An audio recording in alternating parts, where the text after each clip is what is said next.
Chairman, I'd like to call up Sullivan Amendment number 2. I want to begin by thanking you and the ranking member on the excellent leadership on this bill. A lot of us know that this committee, despite having senators from kind of far ends of the political spectrum, we all work together really well and pass a lot of really important legislation, and I think this is going to be another important milestone that way. This WRDA bill is very important in my state. I like to say, Alaska, we're resource-rich, infrastructure-poor.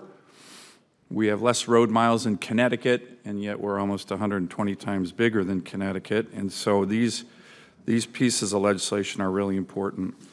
Mr. Chairman, my amendment number 2 it goes to the issue of contaminated lands on Alaska Native lands, American Indian lands. I've been working closely with Senator Kelly on this.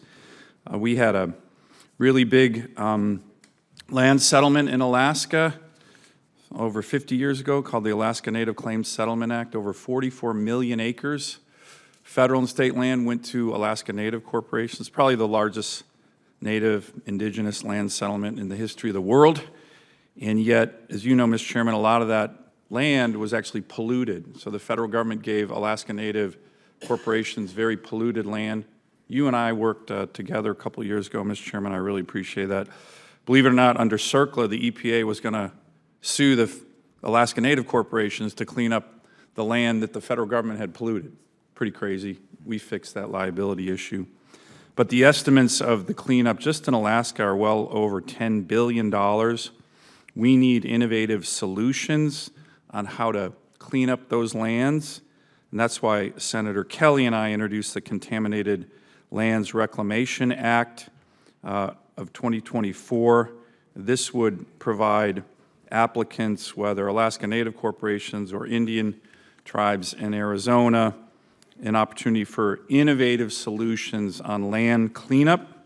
However, Mr. Chairman, knowing that this bill is of limited scope and the GAO is still reviewing the nature and extent of the cleanup on Indian lower 48 lands and Alaska Native lands, I am going to withdraw my amendment, but I wanted to just speak to it with Senator Kelly here because we've made a lot of good progress on this. This committee's made a lot of good progress on this. We're hoping this is not a controversial bill at all, but an innovative bill. Maybe you don't need federal dollars, but other ways to clean up these contaminated lands to our nation's first peoples.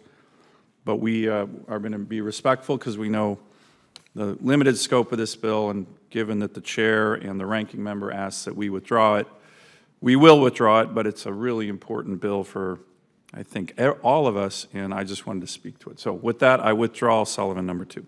Thank you. Thank you so much. Mr. Chairman? Senator Kelly. Mr. Chairman, I want to echo Senator Sullivan's frustration that we weren't able to get this language from our bipartisan bill included in the base text of the WRDA bill.